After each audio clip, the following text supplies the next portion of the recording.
Hello friends, this is the lesson number 16 in this series of literary criticism in English, and in this lesson we shall discuss Dr. Samuel Johnson. And if you remember in the previous lesson, if you have watched that lesson, in that lesson we discussed Alexander Pope. Now Alexander Pope and Samuel Johnson both are quite contemporary, and they lived almost in the first half, mostly they wrote in the first half of the 18th century, so which is predominantly called as the age of Augustine, or the period of Pope and Dryden.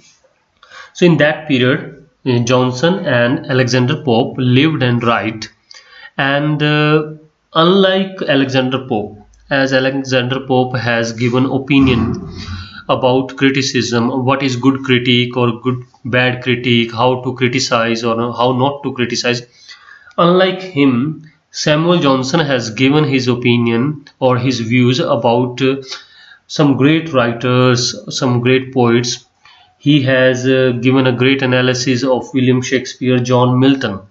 So such a sort of criticism we are going to see in the works of Samuel Johnson.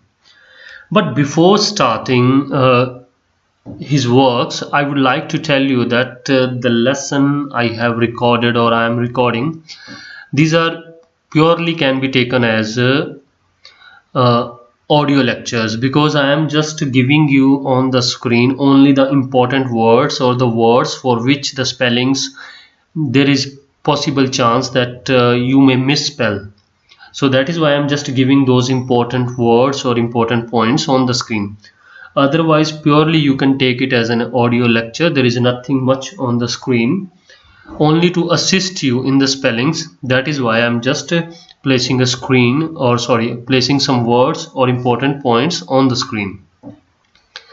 And for last a few days, I'm just finding it a bit difficult to continue with these lessons, as I'm just hardly posting one or two lessons in a week, because I'm just engaged in some sort of reading. These days I'm reading a novel by George Orwell, that is 1984. So unless or until I finish that novel, I'll be posting one or two lessons per week, because I am hardly managing time for such recordings.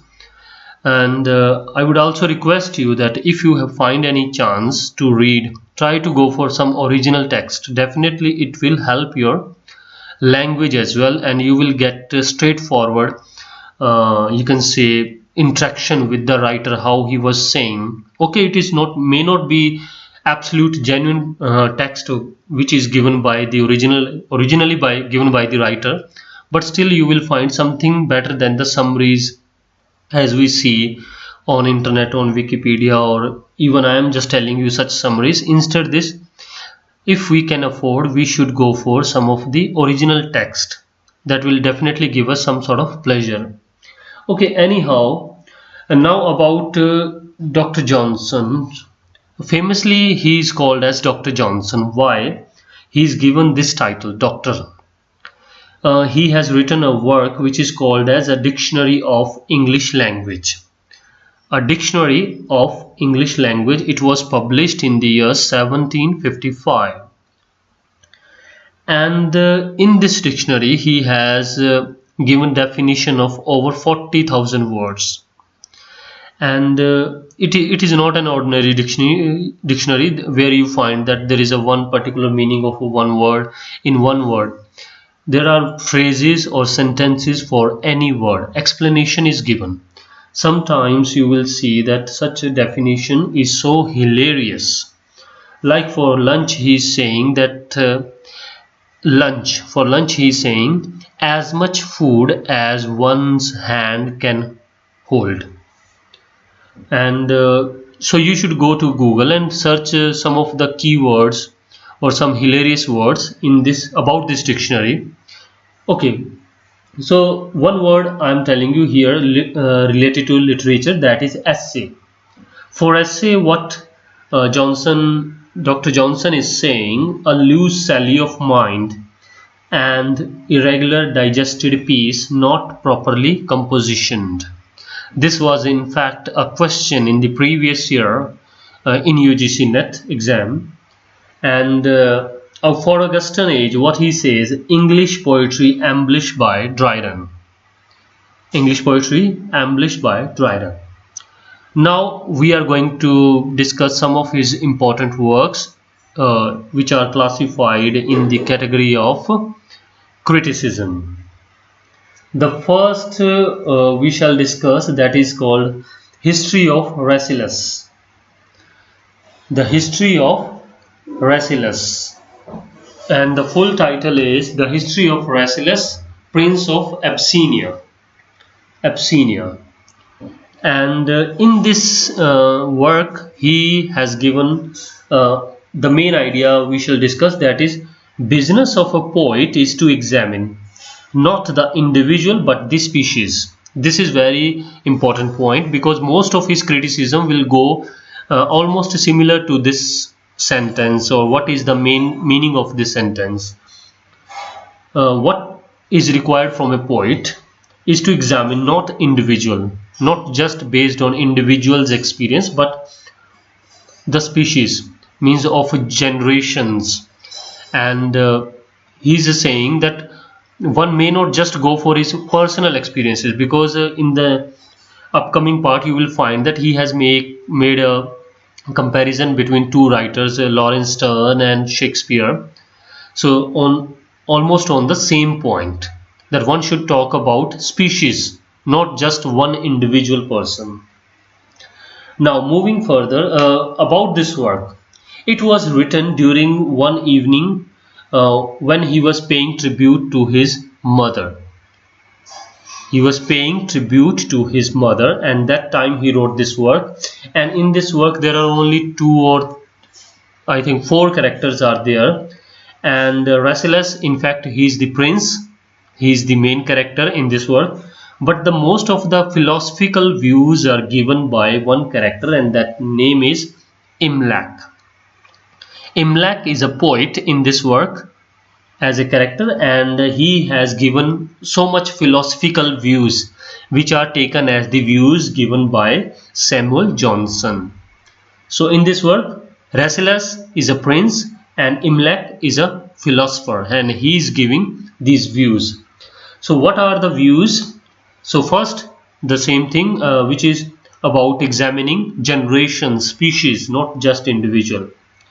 So he says poetry is the highest form of learning. If one is supposed to learn the things, one can easily learn with poetry. Even a child learns the things through poetry.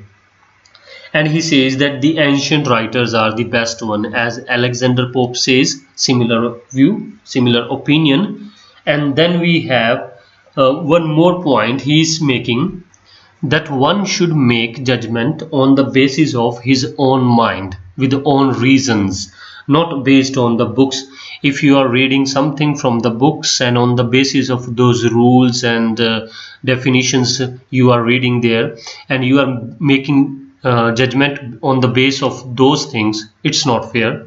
What your mind says, what is really the state of your mind saying to you, this really matters. So that is why he says that one should go for the reason, what your mind is thinking. And he further condemns that the neoclassical views are false. He is not accepting, he is saying that ancients are the best ones, but whatever the neoclassical ones, they are means copying them and somewhat presenting them in new forms, which is not acceptable. So they are simply the false ones, they are just simply faking, they are not true. And he says that the modern writers, he is advising further that the modern writers can succeed only by imitating the ancient ones. So similar opinion as Alexander Pope said. So ancient writers are the best ones, and the modern means again the contemporary ones of the Samuel Johnsons. So all such writers, how can they be great, or how can they get success in their life or successful in writing? By imitating the ancient writers. And the mere imitation, further he says that with merely if you are copying someone and you are just simply imitating, this cannot really help the things. It will not make you great. For achieving any excellence, you have to attend nature and life. Nature means human nature, human behavior, and human life, social life. You have to take experiences from that. What you observe in human nature, you have to write according to that. That is why he also appreciate William Shakespeare, because he has taken experiences from human life, experiences from his social life, how the people, how a man is feeling, common man is feeling. It is not just about the things you find in the books and you are merely copying and just giving opinion. No, you have to give, you have to back your experience, what you have achieved as experience in life, what you have seen. On the basis of that you should write, and only then you can get achievement. So in nutshell we can just sum up that okay, copy the ancient ones, they are the best ones to follow, but do not neglect what your mind says, because mostly you see that most of the time what our mind says, our mind observes the things in the society. So what our mind sees in the society, in the nature, these things do matter. So the combination of these two things, that really matters, and only then one can be successful in writing. So this is about history of restless, and it was published in the year 1759. Okay, I have just taken the critical opinion given by that character about writing and about philosophical views, nothing about the content.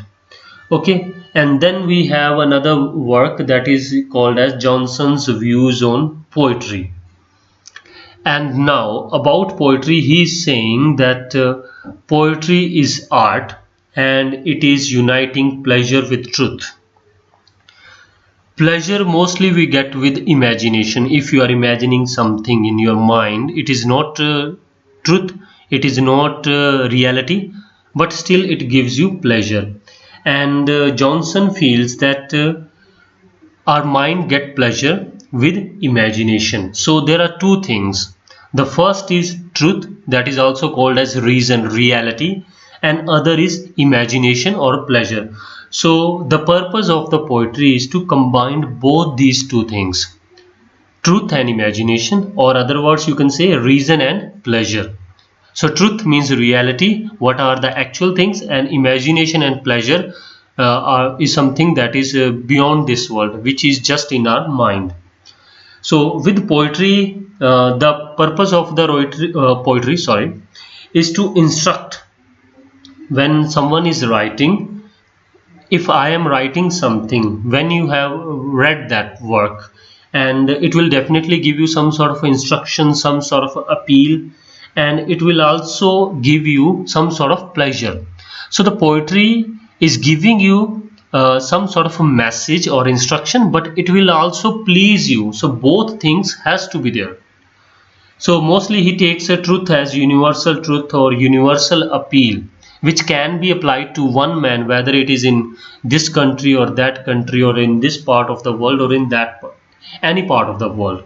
So it is universal in nature, whatever the appeal. If you read any poetry, whether it is written in India or in any other country, it will give you a universal message. It cannot be, one cannot say that if a poetry is written by any English writer, that will not give any good message to the in Indian origin or in Indian domain.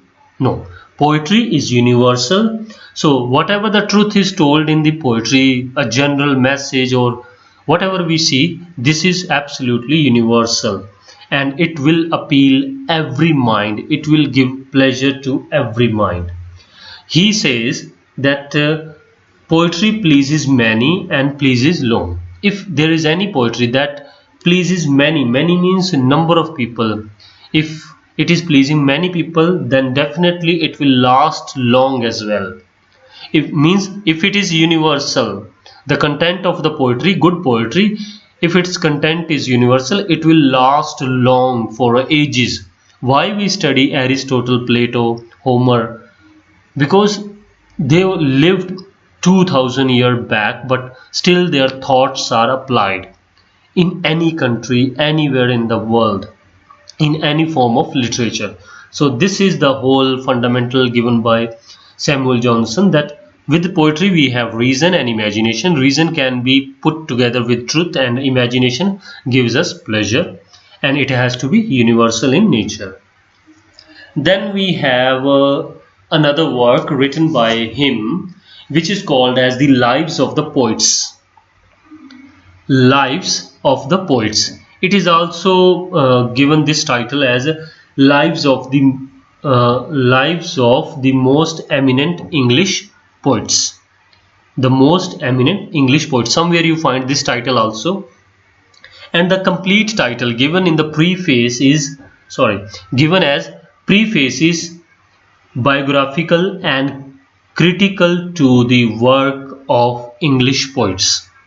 Preface is biographical and critical to the work of English poets. So this is the long title, original title we can also take as. So the Lives of Poets. So we just take this name while referring this to work. This work is called as in the category of biographical criticism of 52 poets. Samuel Johnson, Dr. Johnson has taken 52 poets in the vast range starting from Abraham Cowley to Thomas Gray. Abraham Cowley to Thomas Gray. So between these two poets we can conclude there was about 100 years, or means the gap between their birth or death, whatever we can take. So there were 52 poets taken by him, and he has talked a lot about these writers. He has analyzed. So we shall take a few of them, not all these 52. It's not possible. What I have read, I will just talk about those two important writers. So first, what he says that he has simply presented uncompromised truth. He has studied their original life, their facts, the facts in their life, how the conditions were, what they faced, and how they wrote. This is called also as the biographical criticism. Means he has studied their life, what were the circumstances, how really they felt, what were the social and political conditions they faced, and according to that what they wrote. So the complete biographical, the complete analysis of their personal life, what Samuel Johnson did, and really he analyzed that how they evolved in their life, the originality of their life he has tried to present it. And it was written on the request of some famous booksellers in the Londons. They were asking that you should write on these contemporary poets and give some account on them, and so that this can be provided to the readers. And it is also called as the first critical work with systematic practical criticism. Practical criticism which is taken from their lives, analyzing the lives of the individual work, their works. Like for Milton, for example, Samuel Johnson has taken John Milton specifically, then he has analyzed each of his works. Similarly, he has taken William Shakespeare, Abraham Cowley, and such writers he has taken, and he has analyzed their works one by one, and he has given their merits, demerits, and everything. So a detailed analysis we can call it as. And now we start with two of the important writers that he has talked about in this work. The first is John Milton. For John Milton, first we can say, or we can deduce from his words, that Samuel Johnson never liked John Milton. He was hating John Milton for his dramatic, we can say, democratic principles, or the Puritan views what John Milton had. he was Puritan, and okay, somewhere he was also praising, but most of the time he is criticizing John Milton. For him, he says that of his praise he is very frugal. Of his praise he is very frugal. Here frugal means something very cheap and ordinary. So he has nothing much to praise about John Milton. Now he takes his famous work, which is Lycidas. For Lycidas, he says that this work is easy, vulgar, and therefore disgusting. Pretty simple work and disgusting, vulgar. So there is not much quality in this work. Uncertain rhyme is used, diction is pretty hard, and unpleasing numbers. So everything, simply we can say that he is criticizing this work. And for this work he is quoting that surely no man could have fancied that reading Lycidas with pleasure had he not known its writer.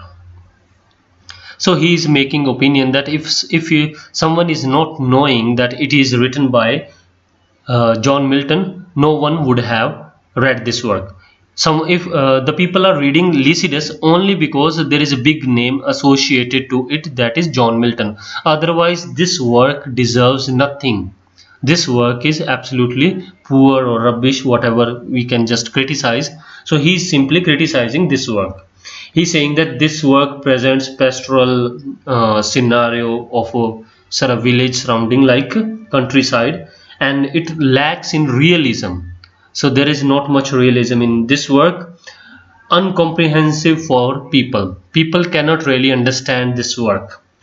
One of the book a reader admire, lay down and forgets. This is one more quote. One of the book reader admire. If this book is available in the market, you may admire that, okay, yes, this work is written by John Milton, and you may lay down, you may buy this book and put in your almirah and then forget. But no one would like to read this work. So this work deserves nothing. This work is not of any quality.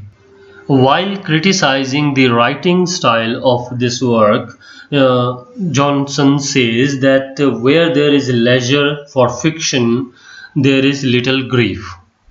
So he is simply criticizing the writing style. Where there is leisure for fiction, there is little grief.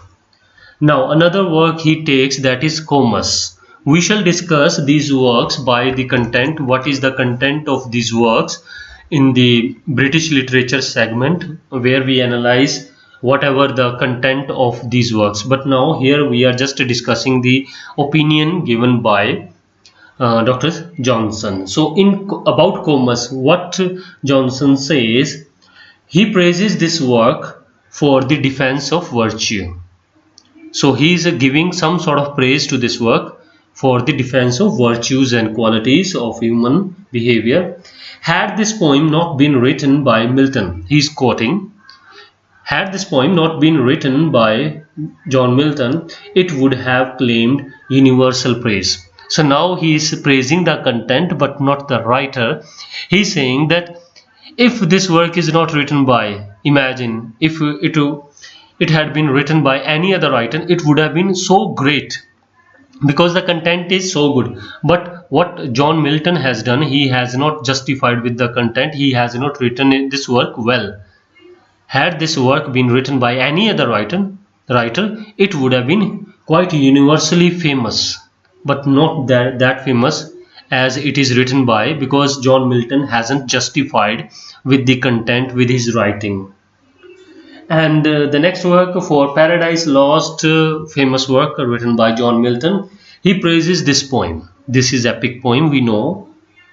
So Dr. Johnson is praising this poem, and he also praises Joseph Addison's criticism of Satan. Satan is the central figure in this poem, and Joseph Addison, there is one more critic, and he has criticized this poem for the role of Satan is not properly used by John Milton. So what he is saying, that whatever Addison has said about this poem, that really deserves, means he is accepting the criticism given by Edison. Saturn is offensive to pious ears. Saturn is a villainous figure. We know that he is a villain in that work. And any ordinary reader, if you are a good man, and you will not accept Saturn as the hero of this or the central figure of this work.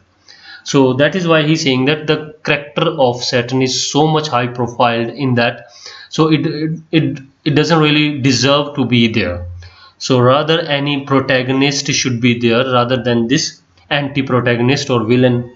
So that is why he's saying that in a central figure moral values are essential, and John Milton has failed in creating those moral values, and he has simply marred the, we can say, the beauty of the content, and that is why the criticism has to be there for this central figure character Saturn.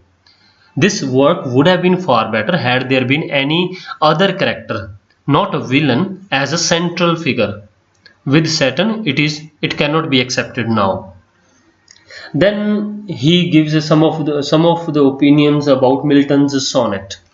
Milton has written some sonnets, and for sonnets he says that there is no nature, there is no truth. About his sonnets, there is no nature, there is no truth, there is no art, nothing new. So about the content, you can easily understand there is nothing good about these sonnets. His blank verse is not worth reading at all, because according to Johnson, rhyme has to be there in the poem. In the poem, poetry, or sonnets, there has to be rhyme. Blank verse is not to be accepted, because in blank verse there is no rhythm, no music, and okay, for prose we can go with blank verse in plain language, but if you are going for poetry, these are the opinions given by Johnson, that if you are going for poetry and you are writing in blank verse, rather then you should write prose, not poetry. Even these days you find that most of the poem you find on internet, these are in blank verse. Modern writers prefer in blank verse, but what Johnson feels that there should be rhyme, music in a poem. Now we move to another writer, because I told you that we shall discuss two of the important poets or writer taken by Johnson in that collection of 52 poets. So another writer we shall discuss, Abraham Cowley. About Abraham Cowley, his famous work we shall be discussing again, I am telling you, in British literature. So here, for just criticism or the opinion given by Dr. Johnson, this work, or here he just takes the title as Life of Abraham Cowley. A biography, it is written by Samuel Johnson, and he terms him as a metaphysical poet. Now try to recall when we had John Dryden. He used this term metaphysical poet first time for John Donne, and here we have Samuel Johnson. He is using this term for Abraham Cowley because he was also a metaphysical poet, and for this he says that this term belongs to a group of poets including Donne, Cowley, Henry Vaughan, Richard Crashaw. So there is a number of writers or poets including Cowley and Donne. We have Henry Vaughan and Richard Crashaw. And further he says that there appear a race of writers may be termed as metaphysical poets. So he is simply summing up that race of writers means a number of writers, not just one or two. There are a number of writers with the similar qualities. They can be termed as the metaphysical poets. So 4 names to be remembered, which are termed by Samuel Johnson as the metaphysical poets: Donne, Cowley, Henry Vaughan and Richard Crashaw. And here he says for metaphysical poet, for John Donne and Andrew Marvell. There is one more name, Andrew Marvell. Their poems are unruly versification. I told you that he is praising Abraham Cowley as a metaphysical poet, but he is expressing some sort of criticism or critical views about John Donne and Andrew Marvell. And what he says that their poems are unruly versification, metaphoric distortion, and elaborative conceits. So he is simply criticizing them that these are not that good as written by Abraham Cowley. So metaphoric distortions. So you can take the meaning of these words from dictionary. And further he says that most heterogenic ideas are put together as a violence. So in John Donne's poetry mostly you will find that most heterogenics means the ideas which are not so, even they are nowhere near, absolutely opposite ideas are taken and they are put together as a conceit which cannot be accepted. What Johnson is saying. In John Donne we have this criticism. You can when you read his poems, heterogeneous means the ideas which are not so similar. So such ideas are taken and they are put together. So these ideas cannot really be justifying the metaphysical poetry. So that is why he is praising metaphysical poet Abraham Cowley, but not that well for John Donne and Andrew Marvell. One example like the heterogeneous idea by John Donne, that in one poem he has compared lovers, the pair of lovers as the pair of you can say compasses, means where these two things now stand, lovers and compasses. How? So I don't think so. So such is the criticism given by Johnson. Now we come to Shakespeare. This is not the part of that work. This is a separate work called as the Preface to Shakespeare. Preface to Shakespeare, written by Dr. Johnson. And in this work he has given a vast analysis of William Shakespeare. So firstly he is admiring him as a great, and then he is bringing out some of his faults or negative points. So after considering everything, he still admires William Shakespeare, that despite his flaws he is still the greatest of the writers.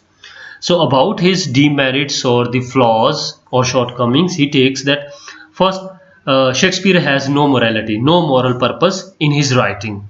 He was just writing to please the people.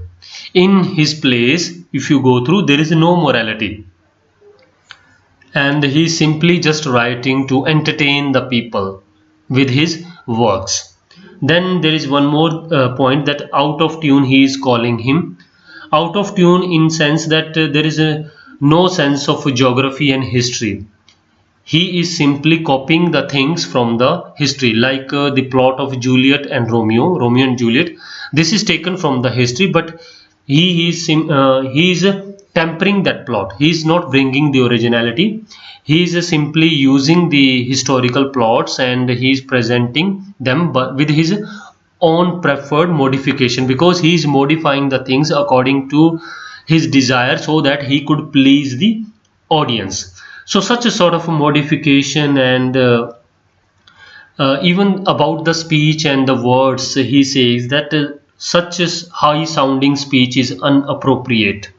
Even the people cannot really understand some of the high class words used by him, and the tempering of the plots, obviously he is not accepting. So he is saying that he is out of tune for these points. And then he is saying that he has used pun. Pun is a literary device which is used. Sometimes the words have double meanings or such a things. In his plays mostly we find. So such a sort of pun he has used a lot of in his works, and these puns are spoiling the works. So they are not bringing any good quality to the work, rather they are means marring the beauty of the works. So he has abandoned all the artistic effects for the sake of wordplay. So he is playing with the words. So for pun it is also said that it is a wordplay device. So he has simply spoiled his works by using excessively pun. Then he discusses some of his merits, and he says that William Shakespeare is quite right in violating the unities. He's saying that unity of action is there in most of his works. Unity of action means in the plot there is a proper beginning, middle, and end. And rather there are two other unities like place and time which is not there.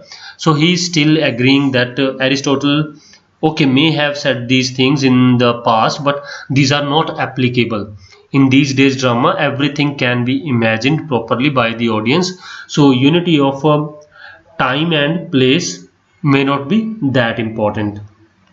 So further he says that William Shakespeare, what he had done, he has added more variety to his plays by by sacrificing the other unities. Other unities means the unity of time and place. He has simply followed the unity of action, which really brought the justice, means with proper beginning, and then there is the peak of the action in the middle, and then we have the proper ending. And for even further he says that the unity of place is not that important. Audience can imagine whatever. If there is any play going on the stage, audience still knows that it is simply a play, and if we are presenting that it is happening in one location, in for example in Rome, then audience can easily imagine that another location can be in Germany, can be in France. So it can be imagined because audience knows that it is not a truth what is presented on the stage. It is simply delusion. So delusion can be deceptive, okay, but audience well knows that delusion is there, so there is no problem with that. So one time action can be there and another time action can be another place. It can be accepted. Bringing different locations in a same play, geographical different location in a same play, is still justified according to Johnson. Then he talks about the unity of time. Unity of time, he also says that if any play, if we have in that play proper if any character is shown that he is in now childhood, then he grown up, and then in adulthood, then he is in later age, it is still possible because we are just presenting a story maybe about an individual character. So it is not just that it has to be just a one single round of the clock 24 hours. It is not possible, and audience still can accept that unity of time may not be a big condition to follow. Then he praises Shakespeare for mixing up the tragedy and comedy. In some of his plays we find that there is a mix of tragedy and comedy, and he opines that in life we have a mix up of tragedy and comedy. We have good days, we have bad days, sorrow, grief, happiness, pleasure, joy. Everything is there that really mix up our life, and this is really a mirror to our life. So such plays are to be appreciated which present tragedy and comedy.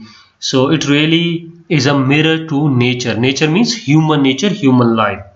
So it really gives pleasure and instruction. With the comedy you get some sort of pleasure, and with the tragedy, with some sort of a serious messages you are getting with tragedy.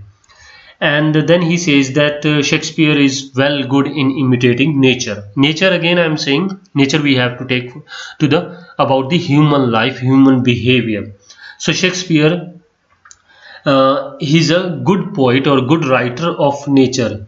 He has depicted not just individual species, means in most of his plays any character, whether it's a comedy of error or Hamlet, if you find that in real life situation how they behave, we have simply seen the same thing. Like with the Macbeth, if someone is getting aspire to get the big throne or to achieve so much in life, he may tend to do some wrong things or to choose foul ways as Macbeth chooses. So similar thing can be possible with any common man. As Hamlet was confused with his decision making, he was not well in position to choose what to do, whether to kill his uncle right then or not. So such a sort of dilemma can be found in common man. So he has not just simply created one man, rather he has created you can say species, means a number of men we can see in this world of such sort of behavior. So he has really mastered his art by imitating nature in his works. So most of his characters are universal and they are true representative of humanity. After this, he gives us some general instructions or general criticism that how one should write. How to be a good writer. He says that one should use proper language and rhyme in his works. If you are going for poetry, there has to be rhyme and music, rhythm, everything. So which composed really a good poetry. And about the work, he says that there has to be a common man's language, not to be very easy, not to be very difficult. It has to be somewhere in the middle. Not too many new words or all word not fit for poetry. He says especially that every word if you are using of a new means something of a higher class or lower class, every word is not possible. For poetry we have to be selective with our choice. So all should not be easy words, all should not be hard words. So there has to be mix up of these two categories. And he further says that one should be more selective about when he is going to write. He should be selective for words. Further he says that blank verse, there is no space for blank verse at all. Better to write prose. If you are writing in blank verse, rather you should write prose works. He prefers that poetry, the main purpose is pleasure and instruction also there. For pleasure we prefer poetry, not prose. So rhyme is essential for poetry. So that's it about his views on poetry and language. And then he gives some of okay, we just take some of his views about prose as well, because it's getting longer, 40 minutes already. So I just try to quickly sum up a few of the points here. About prose, he says that good prose is so close to the nature. Nature again, just be there with the human behavior and human nature, life. And he says that he simply liked whatever Shakespeare has written, because in his prose works, dramas, Shakespeare talks about the species. So again the same point. So it should not talk about individuals' experience, rather it has to be about universality. Means on the large scale we could be able to compare with the other people, not just based on one man's experience. It should not be there. Hamlet can be found anywhere, means the people like Hamlet, people like Othello can be found anywhere, people like Macbeth can be found anywhere. So such things has to be there in the prose. And then he criticized Tristram Shandy. This is a work written by Lawrence Sterne. Lawrence Sterne is also a famous writer. This is quite famous work. If you go to Google and search, the famous work by Lawrence Sterne is Tristram Shandy. This is really a somewhat very means awkward type of work, because once I also tried to go through with this work, there is a not proper beginning, not a proper ending. The things are going in the flashbacks. Things are means not a proper, you can say, representation. So it is about one man's experience as well, how he was feeling in his childhood or adulthood, his own experiences. So what Johnson has said, that such sort of things does not really deserve to be in prose. One man's account should not be there. And for this he says that nothing odd will do long. Tristram Shandy did not last long. So according to Johnson, why Tristram Shandy was not a good success? Because it was not that good with the idea of the where a writer is talking about species. He was simply talking about his own experience. That is why it didn't really get that much success. Then there is one critique, okay, that is of the opposite view. Now we are coming. Schopenhauer says that the way Lawrence Sterne has written Tristram Shandy is far better than the thousands of Dr. Johnson. So he is simply giving contrary opinion. So you can associate that Schopenhauer has given opinion against Dr. Johnson, and he is praising Tristram Shandy, written by Lawrence Stern. So that's all we have to discuss. So we just discussed the major works of criticism written by Dr. Johnson. So now in quickly 4-5 minutes I shall try to sum up the major questions which were asked in the previous year papers. So I simply try to sum up these questions. In the questions, the most of them I find that are asked from lives of the poets. The first was it is written by Samuel Johnson, pretty simple. And second is about the question. I am just simply telling you the idea of the question, not the same question as it was put. It will be easy for me because to sum up the things easily. So the second is Lives of the Poet is a series of instruction. It is a series of instruction, and it is written for the London publishers. And it was asked that what is the full title of this work. So the full title, I told you that Preface, Biographical and Critical to the Works of the English Poets. In another question was asked that metaphysical poets, the so-called metaphysical poet, these poets are disapproved by Samuel Johnson. The most poets, I told you the name John Donne and Henry Vaughan and Richard Crashaw. These poets are disapproved by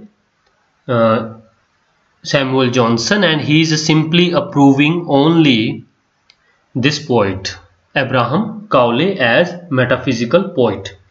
Then in another question about lives of the poet, it is also called as the biographical criticism. And in this work there is one feature also can be noticed, as it is the mixture of biography and criticism, biography of those poets. And for this work it is also in another question that it is the combination of an analytical criticism, literary criticism, personal history, but there is not any Socratic dialogues. So there is no involvement of Socratic dialogues, but there is analytical criticism is there, literary criticism is there, and personal history is there. And in another question there was Shakespeare's characters, according to Samuel Johnson, why they are so successful, what is the main speciality of these characters. These characters are so close to human nature. Then there is one quote about the beginning of the 17th century, a race of writers appear, may be termed as metaphysical poets. And this statement is taken from Abraham Cowley's biography written by Samuel Johnson. I told you earlier about this point. Then one more point which I have already told you, loose sally of the mind and irregular indigested peace. That is for essay said by Samuel Johnson. And then one more point which is not discussed by me, so I simply tell you about Virginia Woolf. Virginia Woolf has written one book, Common Readers, and this book, or the idea for this book, is taken from where she has taken this idea from lives of the most eminent English poets. I told you that the lives of the poet, it also has another title, Lives of the Most Eminent English Poets by Samuel Johnson. And this idea of common reader is taken from the life of Thomas Gray. So Johnson has written about number of poets. I told you two we discussed, Milton and Cowley. So he has also written about Thomas Gray, and from the life of Thomas Gray, Virginia Woolf got this idea of common readers. And one more quote, nothing odd will do long, Tristram Shandy did not last long, said by Samuel Johnson. Plays of Shakespeare. What are the things accepted by or according to Samuel Johnson are correct? Unity of action is followed. Unity of time and place is false assumption, means it is not followed, or it does not really exist, so it need not be followed. And then one more question: where there is a leisure for fiction, there is a little grief. It is said by Samuel Johnson for Lycidas, which is written by John Milton. Then the next question about death of Cordelia. If you have gone through William Shakespeare, pretty soon I shall be making a few of the lessons on William Shakespeare's works. So he has written King Lear, and in King Lear we have one major character, Cordelia, and Cordelia is also put to death in that drama. And about that, there are 2 or 3 points which are presented or accepted by Samuel Johnson, contrary to the idea of justice. So he is simply saying that the idea of justice is not followed. So contrary means it is against the idea of justice. She was a good character. And contrary to the faith, history and chronicle. So according to history, I told you that he is simply copying the plots and tempering according to his own choices, Shakespeare. So it is also against them. Contrary to the hope of the reader, and this is also important. If you have gone through King Lear, you will not accept that even Cordelia is also put to death. Then who survives? So even the central figure, a good figure, is also put to death. So there is no poetic justice. So all these 3 charges are laid by Samuel Johnson against the death of Cordelia. Then we have one more point or one more question. Johnson said a few of the things about Shakespeare, so I just quickly repeat them. Shakespeare is above all modern writers, a poet of nature. Essay, I already told you, essay as a loose sally of mind and irregular indigested piece, not orderly composition. So that's all we have about Samuel Johnson and his works of criticism. It was a huge lesson, more than 50 minutes today it has taken. So I hope that I have justified whatever the content I had available with me. So I just gave a good attempt, I think. Okay, it is up to you that how you take it as, and hopefully we'll meet soon in the next lesson with another critical or with another critic. So that's it for this lesson. Have a nice day.